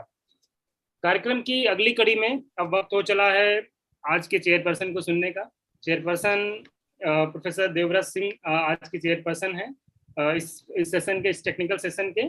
प्रोफेसर देवव्रत सिंह जी का मैं परिचय रखना चाहता हूँ, परिचय मैं रख रहा हूँ। परिचय रखने से पहले मैं आपको बता दूं कि प्रोफेसर देवव्रत सिंह सर को हम लगातार फेसबुक पर देख रहे हैं, वो लगातार लेक्चर्स लेते हैं और जो पीछे का बैकग्राउंड सर का दिख रहा है वो हम लगातार पहचान चुके हैं कि सर इस कमरे में बैठ करके बहुत सारी बातें लगातार कर रहे हैं। तो professor Devvrat Singh has been actively engaged in media profession, teaching, training and research for the last 25 years. A professional turned academician, Professor Singh earned his doctorate in mass communication, and he studies radio and television journalism at the prestigious Institute of Mass Communication, New Delhi, in 1997. He was actively engaged in television journalism with national channels before joining media academics. At present, he is a professor of communication at the Department of Journalism and Mass Communication, Central University of Jharkhand, Ranchi.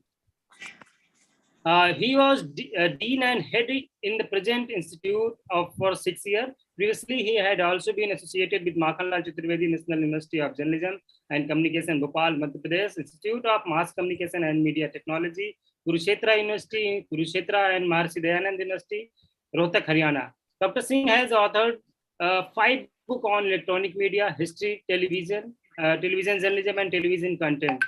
His 20 research papers have been published by many reputed research journals. He contributed chapters in 12 books and more than 50 articles. इसके अलावा जो sir की जो बहुत अच्छी का वो है, he has supervised more than 100 master's degree and MPhil dissertation and 2 doctorate. At present, he has 6 PhD scholars are carrying out research under his guidance. He has been frequently invited as a resource person by the national broadcaster All India Radio and Doordarshan in its program. His research interests are Indian perspective of communication, new media and visual media. Sir को लगातार Facebook पर लगातार किसी बहुत सारे मूक स्वयं के प्लेटफॉर्म्स पर देखा पढ़ा जा सकता है. आज हमने सर को चेयर इस सेशन में चेयर के लिए इसलिए इनवाइट किया था कि जो पाउलो फेरे की पेडागॉजी है को समझने में मुझे लगता है कि जब टेलीविजन और इलेक्ट्रॉनिक मीडिया के सहारे सर अपनी बात रखेंगे या हो सकता है कि पूरे जो मीडियम है जो कम्युनिकेशन के उनके सहारे उनकी आइडियोलॉजी को कैसे आगे बढ़ाया जा सके. और सबसे जरूरी बात कि जो स्कॉलर्स हमारे साथ जुड़े हुए हैं, जो मीडिया के स्टूडेंट्स हमारे साथ जुड़े हुए हैं, वो कैसे फेरे की आइडियोलॉजी को अपने रिसर्च वर्क में अपनी जो लगातार वो क्लासेस में पढ़ रहे होते हैं उसे कैसे अपने उसमें करेंगे. सर आपका स्वागत है, आप इस सेशन को चेयर कर रहे हैं, अपनी भूमिका अदा करें. Please over to you sir.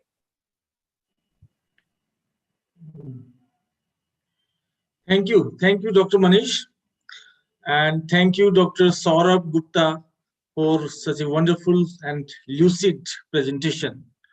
And he touched upon so many aspects, so many dimensions and perspective.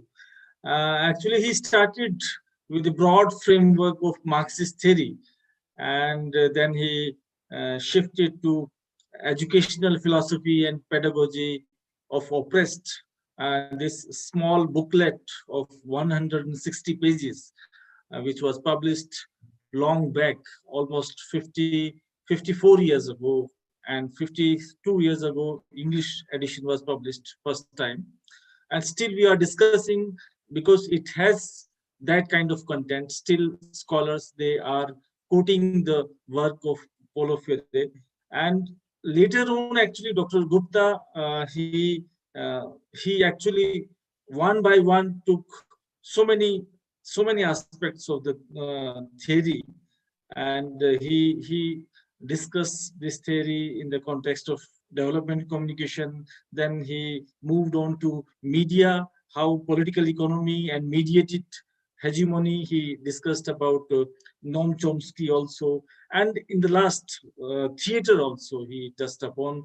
The theater is his core interest area. Is publishing a journal on street theater also, and very briefly he talked about the implication of Freire's thoughts on social media also in the contemporary context. One thing is very clear, that Paulo Freire is talking about education in a very different manner, and broad context is Marxist theory. I'm just quoting his 2 lines. Literacy is about reading the world. Literacy is about reading the world instead of reading the words only. Means he's talking about more in deeper context, that literacy and education is not only memorizing few words, few texts taught by the teachers, but it is all about learning the world. And this entire pedagogy is highly questionable.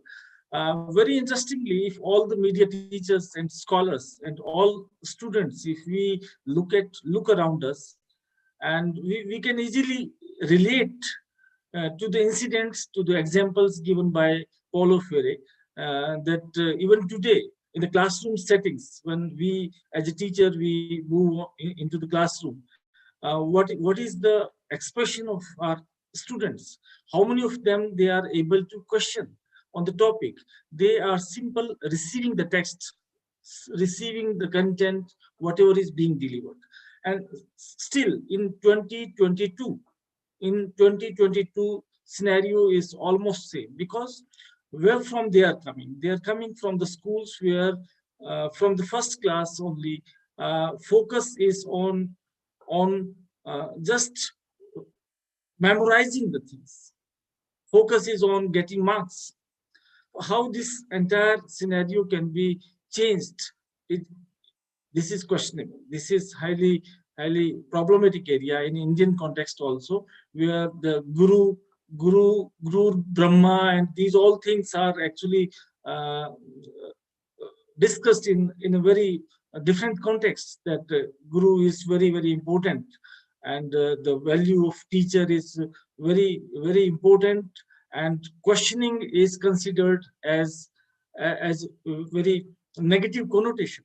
If you are questioning your teacher, then you may be taken in a different manner.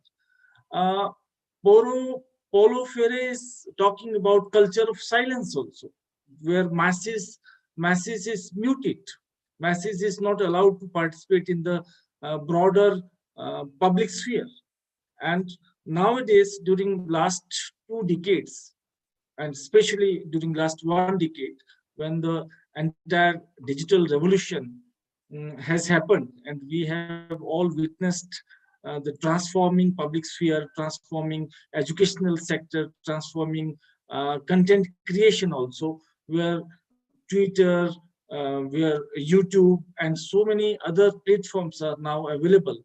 We as media academicians need to look at it very critically, that how the thoughts given by Paulo Freire, they are still relevant. And that was the topic also, that during the year when we all are, entire world is remembering him during the centenary year, how we look back to his ideas. Of course, scholars are still discussing about his thoughts, because even after the advent of digital revolution and internet and all, lot of content, information content is there. As Professor Gupta, Dr. Gupta was saying, that information is abundance of information is available nowadays to the students. But can we say that now the ideas given by Paulo Freire are irrelevant? I would say no. Information is there. Information is there, but there is huge digital divide existing in terms of content creation. If you compare with the Western world and Asian world, most of the content is being created, almost 80%. This is the data. Almost 80% of the online content that is produced by the, controlled by the, created by the Western countries, American creators. And who are the passive receivers? Asian countries, Latin American countries, they are the passive receivers. And another question is, how much content is available in their Asian languages or Latin American languages, in non-English languages? That is also a question. How many people they can afford? So this digital divide debate is there, and same kind of model where oppressed, they are passive receivers. They don't have enough knowledge, understanding of the content. They don't have say in the content creation. They don't have facilities also. Like we Indians now, Indian government is also talking about Digital India and Vishwaguru. But how many of us are able to create content? Of course, we can, being a teacher, sometimes we give lofty examples of the villagers who are creating content on YouTube and earning in lakhs. No, of course, YouTube is there. But if we look at it from the broader perspective, you would say that these big conglomerates, American conglomerates, Google, Meta, these companies, they are earning out of that. We are the free content creator, and hardly 2-3% of that earning is actually distributed among the YouTubers. The same is with the media education also, that education is changing, no doubt, education is changing. But when we give the assignment to the students, they are simply Googling the content and downloading it, and without understanding that they are submitting their assignments. That has become a major challenge before the higher education in India and across the globe. Sometimes they don't even read what are they actually reproducing, and all examples, all contexts are Western. So that way, still, despite all digital revolution, digital transformation or disruptions, scenario is pathetic. Scenario is pathetic, and we need to look at it very critically. Of course, Indian scholars also talk about consciousness. If we look at go through the ancient Indian texts and ancient Indian scholars, all of them, they are talking about consciousness. Like Buddhists, Buddha also says, apodipo bhava. Self-consciousness is one of the very core goal of human endeavors, actually. But at the moment, how many of us being teacher, or how many universities, they are actually moving towards that, and entire education has become so commercialized and so much, we can say, market driven, that hardly we look at it. Hardly we look at the we emphasize on the critical consciousness, creating critical literacy also. Dr. Saurabh Gupta has rightly pointed out that in the age of misinformation, when we all are facing infodemic, how many institutions, how many teachers, they are actually creating digital literacies, critical consciousness among their students. These all things are very, very important and need to be discussed in the context of Paulo Freire's ideas. And actually, this small book has so much implications, even after so many years have passed, till the divide is there, till the age of misinformation is there, till the trolls are there. We have to discuss upon all these things again and again. And being media educators, we all have responsibility on our shoulders, that we prepare such kind of media persons, that they would, despite being market driven, they would, whenever they will join some media house, they will create such kind of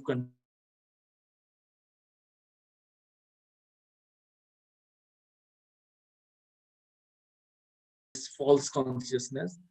And there are a lot of things that need to be discussed more upon, but time is short, and I think this is enough for today. Dr. Saurabh Gupta, thank you very much for presenting entire things so briefly, succinctly, and so lucidly. Thank you, Dr. Manish, and thank you, Professor Chaudhary, for inviting and organizing this grand series, and putting all the people on one platform, connecting all people on one platform. And I think only you can do that. You are the big organizer, and thank you very much. And congratulations to Professor Pushpendra Pal Singh, and thank you very much, Professor Sahidullah, for connecting an entire team who is behind the screen. Thank you very much. Thank you so much, sir.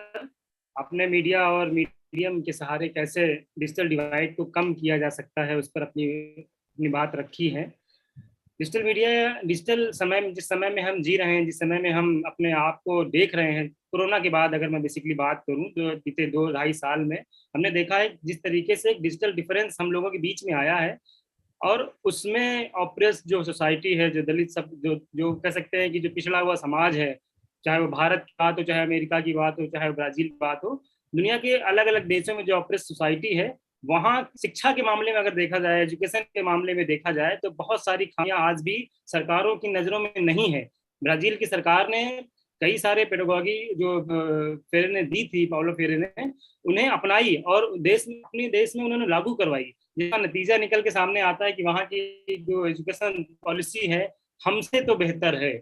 लेकिन हमने क्या किया है, हमने 2 सालों के बीच अगर हम बात करें तो 2 सालों में हमने कंटेंट क्रिएशन पर क्या कहा है कि यूट्यूब पर आ जाइए, आप MS टीम पर आ जाइए, जूम पर आ जाइए, लेकिन कंटेंट कैसे वैलिड कंटेंट कैसे पहुंचेगा?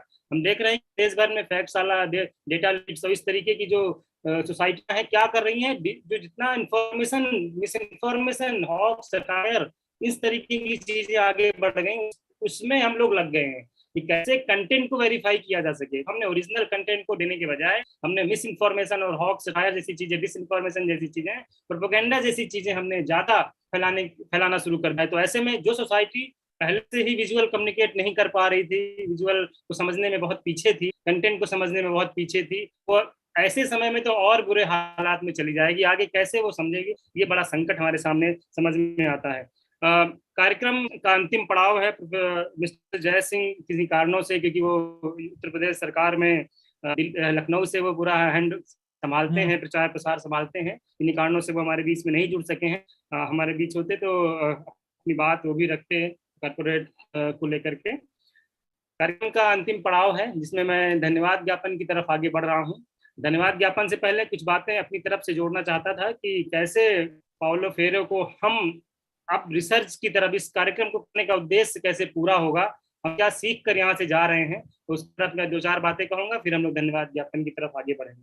मुझे ऐसा लगता है कि मीडिया के किसी भी मीडियम, जो भी हम मीडियम क्लासरूम में पढ़ते हैं, उन मीडियम्स को अगर हम मीडियम में अगर पाउलो फेरे की अगर फिलॉसफी देख लें, तो मुझे लगता है कि कोई एक मीडियम उठा के देखें, चाहे वो इलेक्ट्रॉनिक मीडिया हो, चाहे वो सिनेमा हो, चाहे वो थिएटर हो, उसमें जो सोसाइटी है, जो आज भी आप देखिए कि कंटेंट समझ में नहीं आता कि वो क्या बोल के, आज तक की एंकर या किसी दूसरे न्यूज चैनल की एंकर क्या बोल के चली गई, गांव में उसको समझने वाला कोई नहीं है कि रूस और यूक्रेन के बीच में किस तरीके का हवाई जहाज और ये सारी चीजें चल रही हैं। उस कंटेंट को समझने के लिए हमारे सरकारें, हमारा जो एजुकेशन सेक्टर है वो क्या कर रहा है। मैंने बहुत पहले हमने सोचा था कि बहुत अभी पहले कुछ दिनों पहले जनसत्ता में एक आर्टिकल भी मैंने पढ़ा कहीं पर कि इसमें जो न्यू एजुकेशन पॉलिसी है उससे बहुत सारी बात हुई। 5वीं क्लास तक का या जो प्राइमरी स्कूल्स हैं, उस स्कूल्स में बच्चों को हुनर बेस्ड काम सिखाया जा रहा है। ठीक है, अच्छी बात है कि उसे स्किल बेस्ड बनाया जा रहा है, लेकिन वो स्किल बेस्ड सरकारी प्राइमरी स्कूल तक सीमित क्यों है? उससे क्यों नहीं लॉन्च किया जा रहा है कि वो प्राइवेट स्कूलों में भी उसको किया जाए, जिससे कि एक अपर कास्ट का भी बच्चा बढ़ई का काम करे। वो दूसरे और जो काम होते हैं, जो गांव के काम बताए जाते हैं, चाहे वो मिट्टी के बर्तन बनाना हो, चाहे वो बढ़ई का काम करना हो, तो कहीं ना कहीं उससे भी सारे बच्चे समान हो, समान एजुकेशन दिया है, जिससे कि जो हुनर है, जो स्किल्स है, वो स्किल्स सभी बच्चों का एक साथ जाए। अब गांव का जो बच्चा ऑलरेडी जो पिछड़ा है, उसको आप हुनर बेस सिखा देंगे तो पंचर बनाना ही सीखेगा वो, या इस तरीके के जो है स्किल्स है वो वही सीख करके उसमें रोजगार ढूंढ लेगा। और दूसरा जो सोसाइटी बड़ी अपर क्लास सोसाइटी, वो क्या करेगी? वो आगे पढ़ के हायर एजुकेशन तक चली जाएगी। तो ये जो डिवाइड है, इसको कम करने के लिए जो लर्निंग बेस्ड प्रोसेस है पाउलो फेरे का, मुझे लगता है वो अपनाना चाहिए। और सबसे ज्यादा जरूरत हमारे समय में जो एजुकेशन पॉलिसी बना रही हैं सरकारें, जो सत्ता बना रही है, उन्हें इस पर ज्यादा फोकस करना चाहिए। और हम जैसे लोगों को तो मुझे लगता है कि कुछ रिसर्च पेपर और सारी चीजें लिख करके हमें इस पर ज्यादा बहस की जरूरत कम से कम फेरे की शताब्दी वर्ष में तो है ही। तो कार्यक्रम की अंतिम कड़ी में मैं सबसे पहले तो GMEC परिवार का शुक्रिया अदा करना चाहता हूँ कि सब मुझे मौका दिया। प्रोफेसर के सुरेश सर ने as a president, secretary professor Rijo Chaudhary sir, doctor Amrish Saxena vice president sir, doctor Uma Shankar sir vice president हैं GMEC परिवार के। आपने मुझे मॉडरेशन की जिम्मेदारी दी, इसके लिए बहुत बहुत शुक्रिया। जब हम कार्यक्रम की रूपरेखा तय कर रहे थे तो उसमें प्रोफेसर शाहिदुल्लाह सर ने हमारा निवेदन एज ए चीफ गेस्ट स्वीकार किया। सबसे पहले सर आपका धन्यवाद, आपका कीमती समय हमने लिया। आपने पहले भी हमसे कहा कि मैं 8 बजे तक रुक पाऊंगा। हमने कहा सर आपका समय की हम कीमत समझते हैं, तो सर हमारे साथ जुड़े रहे, लंबे समय तक जुड़े रहे। मुझे लगता है अभी भी सर हमारे बीच में हैं, सर हमारे बीच में हैं अभी भी। सर आप हमारे साथ रहे, आपका बहुत बहुत धन्यवाद। प्रोफेसर पुष्पेंद्र पाल सर काफी व्यस्त हैं, हम सब ने देखा कि उनकी लगातार कैबिनेट में मीटिंग्स होती रहती हैं, इसके बावजूद वो हमें अभी भी सुन रहे हैं, हमारे बीच में अभी भी हैं। उन्हें मीडिया एजुकेटर अवार्ड भी दिया गया है। सर आपको बधाइयाँ और शुभकामनाओं के साथ आपका बहुत बहुत धन्यवाद, आपने हमें समय दिया। डॉक्टर सौरभ गुप्ता सर, कार्यक्रम की रूपरेखा के पीछे चेहरा भले ही मेरा दिख रहा होगा कि, लेकिन इसके पीछे का जो कर्णधार है सौरभ गुप्ता सर हैं। सर ने ही हमें टॉपिक सुझाया था, इस पर काम होना चाहिए। तो मुझे लगता है कि हम आगे जब भी कभी और जुड़ेंगे तो इस विषय पर और बृहद काम करने की कोशिश जरूर करेंगे। आपने हमें मौका दिया, आपने हमें समय दिया। डॉक्टर सौरभ सर बहुत बहुत धन्यवाद आपका। प्रोफेसर देवव्रत सिंह बहुत व्यस्त हैं, इसके बावजूद सर हमारे साथ लगभग 2 घंटे से हमारे साथ में है। हमारा सेशन चेयर करने की जिम्मेदारी सर ने ली, आपका बहुत बहुत धन्यवाद सर। हमें लगता है कि जब हम आगे कभी भी किसी अगले मंच पर हम लोग मिलेंगे तो आप हमें समय देंगे, इसके लिए आपका बहुत बहुत धन्यवाद सर। मिस्टर जय सिंह हमारे बीच में नहीं है, वो उनका भी धन्यवाद। इसके साथ पूरी जीएमईसी परिवार की जो टेक्निकल टीम है, जिन्होंने वीडियो दिखाने में, हमारे सारे लोगों को जोड़ने में, जो हमारे बैनर और सारी चीज़ें बनाने में हमारी हेल्प की है, जीएमईसी परिवार की टेक्निकल टीम का पूरा बहुत बहुत आभार, धन्यवाद। मुझे लगता है प्रोफेसर उज्ज्वल सर हमें सुन रहे हैं, तो इस कार्यक्रम को एज सेक्रेटरी होने के नाते आप इस कार्यक्रम को समाप्त करने की घोषणा करें। प्रोफेसर उज्ज्वल सर। नहीं, आज का नेता तो आप ही हो, और अच्छा हुआ, बहुत अच्छा हुआ, बहुत एरुडाइट कंटेंट था। विशेष करके जो स्पीकर्स यहाँ आज बात किए हैं, the pedagogy and media of the oppressed, ये पर्सपेक्टिव से देखा नहीं जाता है, मीडिया को बहुत कम देखा जाता है। सबने बहुत अच्छा बोला, और डॉक्टर सौरभ गुप्ता ने जो रिसर्च और जिस तरह का डिटेल प्रेजेंटेशन दिया है, फैबुलस है। इसको जब हम इम्पैक्ट मैंने टाइटली 1 आवर में एडिट करेंगे, when we shall edit it for 1 hour, it will come out very compact and powerful. That's how what happens, because when we speak, there are certain repetitions, there are certain and then eulogies and introductions, इसमें काफी time जाता है। जब हम edit करके इसको share करेंगे, it can become a study material on this particular theme and this particular scholar phrase. Thank you. अच्छा रहा, बहुत अच्छा रहा. It would have been great if more students of the speakers institutions were there, but nevertheless आगे ये share तो होता ही रहेगा, तो we will continue. I'll request everyone present here to be present in the remaining 22, at least some of them, 22 sessions. Every day we inform through various means, various platforms. There are 22 more sessions to go. This was the 53rd evening. काफी मेहनत, काफी मशक्कत लगता है। आप मनीष जी खुद ही देखे हो, एक करने के लिए कितने घंटे आपने दिया है इसका, एक काम में 53 ऐसा हुआ है आज को लेकर, और 22 और होंगे। बट एक खत्म नहीं है, इसके बाद किताबें निकालनी है। आप सब एक दूसरे को मदद करोगे, राइटअप्स देते हुए वो करोगे, उसके बाद एडिट होगा, काफी चीजें हैं। 2 और प्रोजेक्ट्स भी हैं, मैंने पहले बोला था, वो सब समय के साथ आपके सामने आएगा। हमारी तरफ से, हमारी टीम की तरफ से कोई आप लोगों से इंडिविजुअली बात करेगा।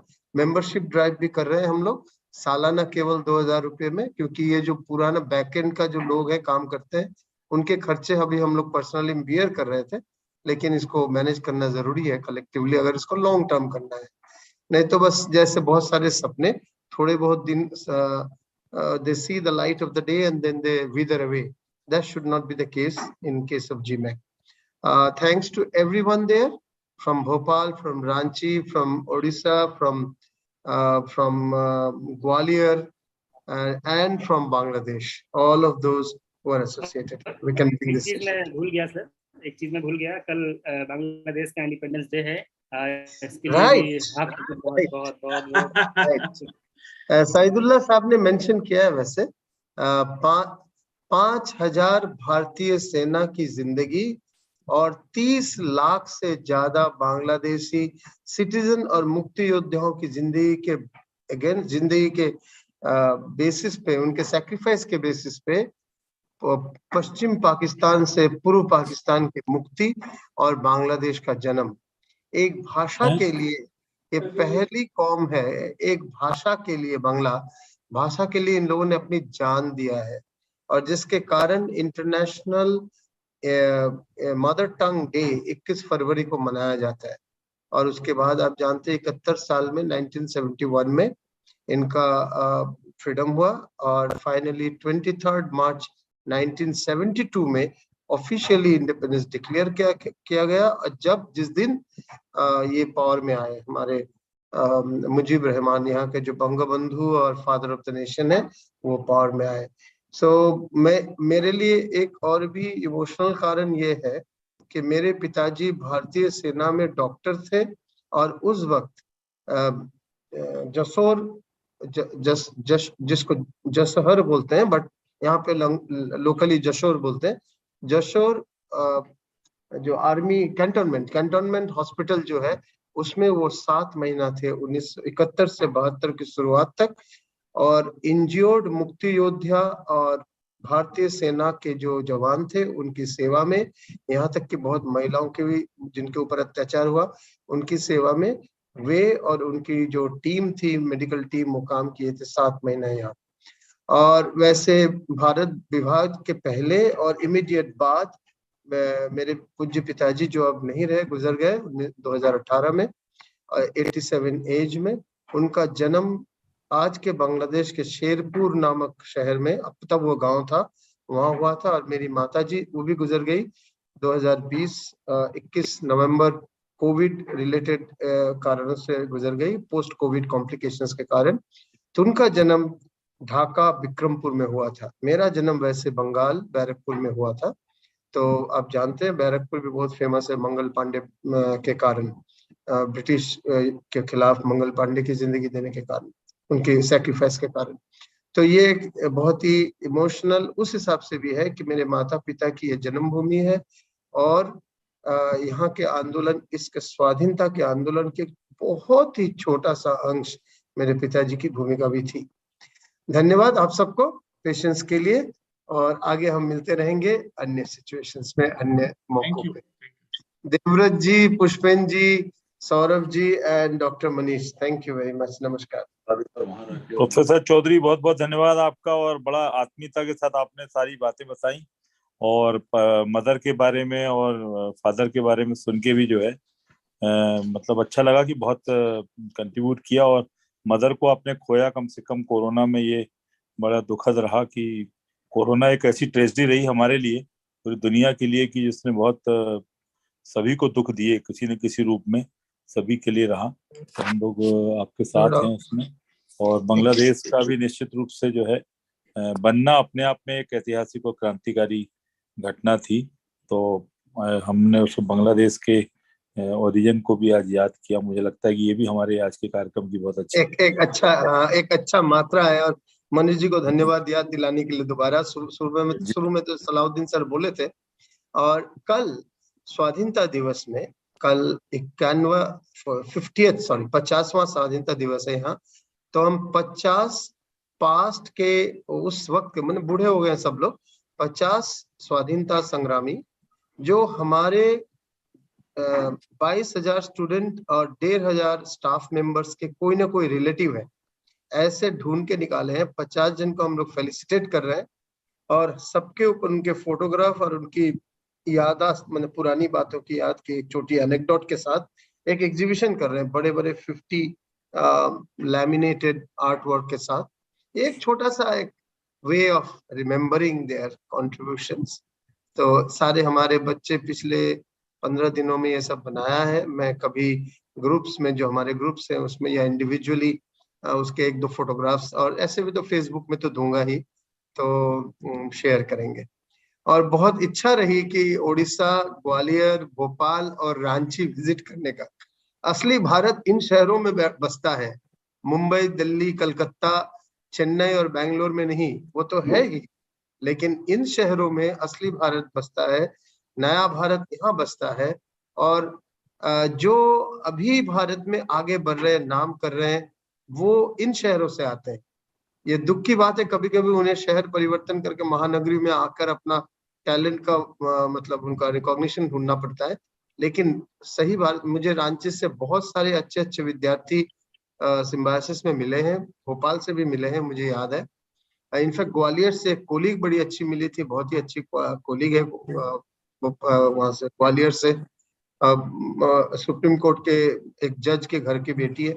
और उड़ीसा में तो मैं वो तितलागढ़ में जाता हूँ, ओम वैली स्कूल है जहाँ पे मैं कभी कभी जाता हूँ, बहुत अच्छा लगता है।